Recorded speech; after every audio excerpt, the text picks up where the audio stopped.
Hello, Ray Phoenix here. Welcome to Let's Play Spyro 2 Ripto's Rage, Part 22. With a few more gems remaining left in the Summer Forest, all that's really left to collect in this level are those few remaining gems. So we're going to go and collect those few remaining gems that I somehow missed the first time I went through this level, this homeworld level, because this is like a homeworld, and there aren't any enemies in these homeworlds like they are in Spyro 1. Because Spyro 1 like to integrate their homeworlds with actual levels in a way where they like to put enemies around so you could kill off the enemies and do some grinding. But there are no enemies, so this is truly a homeworld.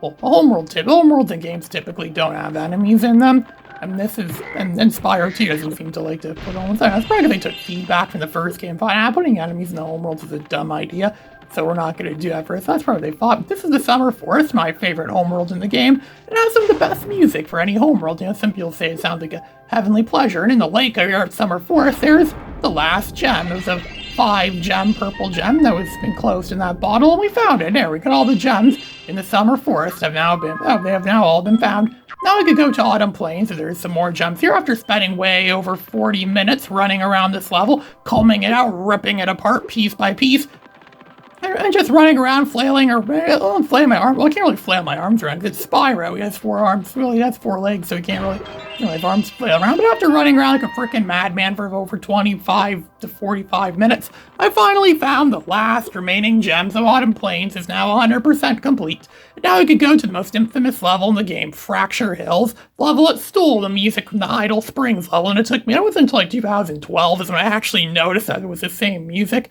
That's how good I am with recognizing music songs in games. And this is pretty much what it's like when you play a level again in this game. It's like everything's been undone. Well, everything in the main, like in terms of progressing for the main level, it just remembers gems you've collected, and it remembers orbs you've collected too, and talismans. But it's like playing the level again. This is what I mean by Spyro 2 as in the most replayability out of any of the PS1 Spyro games. You definitely play these levels again as if it's like the first time playing. There won't be any gems. Well, any gems you've collected before are going to be gone, and orbs and stuff. We'll just say you already have this orb. Once you get the talisman, it'll say you already have this talisman. It's kind of like playing the bit again for the first time around. It's kind of fun, actually. That's how I spent a lot of my time playing this game. I don't like to start several save files over and over again. I just like to play this game and have fun with it for like short amounts of time.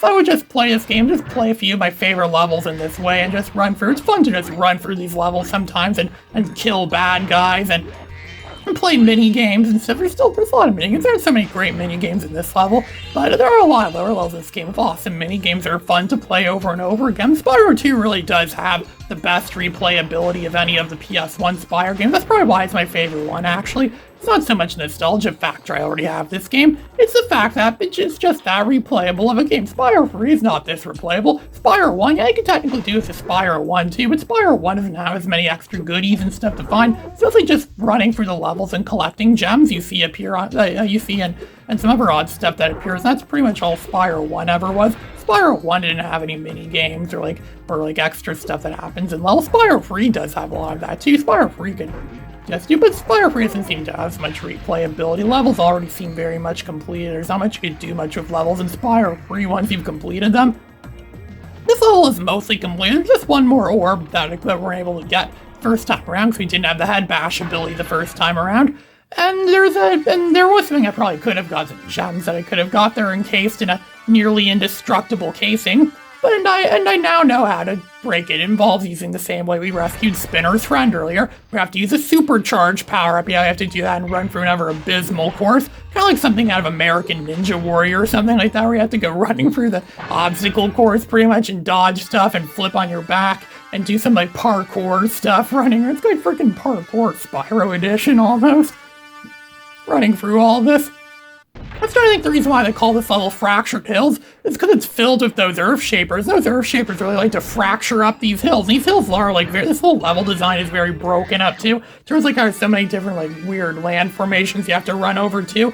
I mean, I'm actually quite amazed I was able to get through this 100% complete as a kid. I sometimes wonder to this day how I was able to do this back when I was a kid. I sometimes think I was a much better gamer when I was a kid than I am now. It's like my old self from like 2012 and earlier looks at my 2017 to now self and says, "That is why you failed." It's the case of that, pretty much. Look at that, freaking trees want to kill Spyro and bushes and stuff like that, and so all that freaking fairy tale rubbish, a fantasy rubbish wants to go and kill Spyro. It's like something, they look like Muppets out of some children's puppet show or something like that. It always reminds you a little bit of Eureka's Castle. That would have Muppet-like characters in it, but that wasn't an actual Jim Henson puppet show. I used to watch that a lot around the time Spyro 2 came out. Yeah, I remember back in those days when I used to play in my crib all day, every day, and watch stuff on Nick Jr. and Playhouse Disney around the time this game came. That's actually around the time I first heard of this game was during that period in history around 1999, the turn of the millennium when everyone was in fear. Except for me, because I knew our world was going to end in 2000. I knew the same thing 12 years later when people thought the world was going to end in 2012. And 2012 happened to be the previous, before this current year of the dragon. So I was, of course, playing all the Spyro games then. I just didn't have a YouTube account yet back in 2012. I just didn't have any way of uploading videos to YouTube, but now I have something like that. I remember back then I said in 2024 I was going to play through all the Spyro games, or at least I actually just said I was going to do a Let's Play of Spyro Freaks. That game specifically tailored around the Year of the Dragon, but I thought, why not go all out? I mean, these Spyro games definitely deserve to be Let's Played by me, of course. Who else is going to do them? Nintendo Capri Sun sure as hell doesn't want to Let's Play any of these Spyro games. He's been on YouTube for like, I don't know how long now, and he's never Let's Played any of the Spyro games. It's probably because he only likes to Let's Play Nintendo stuff, and that's about it. It's in his name, Nintendo Capri Sun. What else is he gonna do? Let's Play PS1 games? Those aren't Nintendo.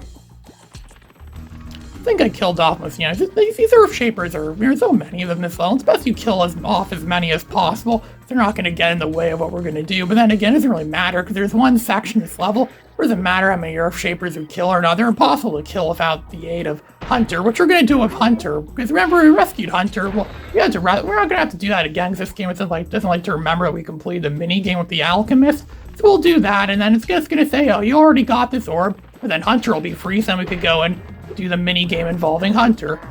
Now I think of it now, maybe I should have just left out the whole mini game for this level completely. Maybe I should have just downright skipped the. Actually, no, I can't skip this level actually, because you need to get a talisman for this level. You need all 14 talismans to fight Gulp. And if you don't do that, then you don't get to fight Gulp. So you can't skip this level like you could do for a lot of the Winter Tundra level. So yeah, I wouldn't have been able to do that. But I could have just skipped all these mini games, omitted them, just did like a run from point A to point B kind of thing, where I just run through and collect as little stuff as possible. Then at the end, I could have just got it all in one swing, or almost all in one swing. But no, I had to stop and get everything I could possibly get the first time around, because I wanted to make sure I have enough gems to pay off Moneybags, or all those times he stalks us and asks us to give him more money. Moneybags must be a billionaire at this point, or maybe he's not, being that's because Spyro's the only person he ever seems to go after. I don't know if Moneybags is any other class now. So there's Hunter, trapped there. For some reason, Hunter's fur looks like different color shade, or color tone, kind of like what Moneybags is like in the icy, what was it called? Crystal Glacier. That level's called Crystal Glacier. I remember the Crystal Glacier level when Moneybags had like a different color tone for some reason. Hunter's like that, and this almost didn't recognize it was Hunter. He could have just been like another member of his same species at Hunter's. I think he's a cheetah. He almost looks like a brown. I don't know, maybe it's because it's nighttime or something like that on this level. He hasn't been getting a lot of sun exposure or something like that from being in Fractured Hills. Imagine it's probably very cloudy and gray. Because imagine this level be set somewhere like where Scotland is or something like that. And imagine it would be dull and gray there all the time. Because people always envision it as. People always envision Scotland as being dull and gray and void of life, kind of like this level is dull and gray and void of life. If there was a level that then they would have made you play again this way, I wish it could have been the Metropolis level. That level's awesome. This level, that's not as good. Fractured Hills, yeah, it's going to pour the magical liquid on Hunter. And Hunter's going to tell us that, it's going to give us an orb that he already gave us. He's gonna say, we already got this orb, yeah, we already have this orb. That's what it does. That's what it does when you collect an orb you already have. As long as you're here, would you like to... Now we're gonna finally give these Earth Shapers what they deserve. We're just gonna go and downright commit mass murder of these Earth Shapers. We're gonna murder Earth Shapers right now. We're gonna team up, and it's gonna involve the head bash. And of course, Hunter always likes to doubt Spyro's abilities. Hunter's been doing that since the beginning of this game. He's like, oh, do you know how to do this? You can jump and glide and press the triangle button to hover. Oh, you know how to do this? You know how to do this? It's like, come on, he's Spyro. You think Spyro would know his own abilities? And Hunter seems to doubt that a lot. Remember Hank McCoy was like that in that Spider-Man game, Spider-Man 2 Enter Electro for the PS1. I'll probably do a Let's Play of that game eventually. Of course, it's going to be the post-9/11 version of the game, because that's the only version of the game I have, the only version I know of that's available. I'm not even sure if a pre-9/11 or an ISO of the pre-9/11 version of that game even exists. That I'm not sure. Maybe it does exist. The game did come out 2 weeks before 9/11, and then it got pulled from shelves afterwards, so it's possible people may have bought it before then. It's possible that there could be some ISO images of that somewhere. I'm not sure of mine, so I think mine is one of them. And there we go, we killed all the Earth Shapers. We have 28 spirit particles. I think that's a record. I'm not sure how many other levels in this game have that many spirit particles. Yeah, I was gonna give this orb to the alchemist, but he didn't deserve it, because he's kind of ticked at the alchemist. I agree, we're kind of ticked off at him too, for the fact he made us do that stupid challenge again where we have to protect him from the Earth Shapers, and he's blind as hell, so he just runs into the Earth Shapers. He's so dumb. That alchemist is really dumb. Maybe he deserved to get killed by the Earth Shapers. Maybe he could have just got Spyro somehow to grab onto the potion of his mouth. Maybe he could do that thing where he like spits it out, and maybe he could have just somehow brought it to Hunter. Because yeah, Spyro's a lot better at delivering things to people than that stupid alchemist is. He'll make the worst pizza delivery man ever. We'd be worse at delivering stuff than Kirby was in that episode of Kirby Right Back at You when there was like a food service thing opened up and Kirby had to deliver the food and he ended up getting lost and just never got there. It's like imagine ordering a pizza and several days go by and it's like whatever happened to my pizza? It's almost like ordering food from IRS Burger. Well, you'll get your burgers in about 3 days or so. Here's the last thing, the one thing stopping us from getting the skill level 100% complete. And there, Fractured Hills is now 100% complete. You don't know, I had to edit out a lot of footage. So it went on for like 20 plus minutes of me trying to go for this intricate level using that supercharged power up, this whole Fractured Hill of a level. And I'm gonna run through all that again, just so I could get to the end. Let's hit that very small, measly little target when it gave us the remaining gems. At least Fractured Hills is 100% complete now. Now the only level left in the game is not 100% complete is Shady Oasis, a level that has a name that could also belong to the name of a lame retirement house. That level is kind of a lame retirement house the more I think of it as. This is Ray Phoenix, signing out.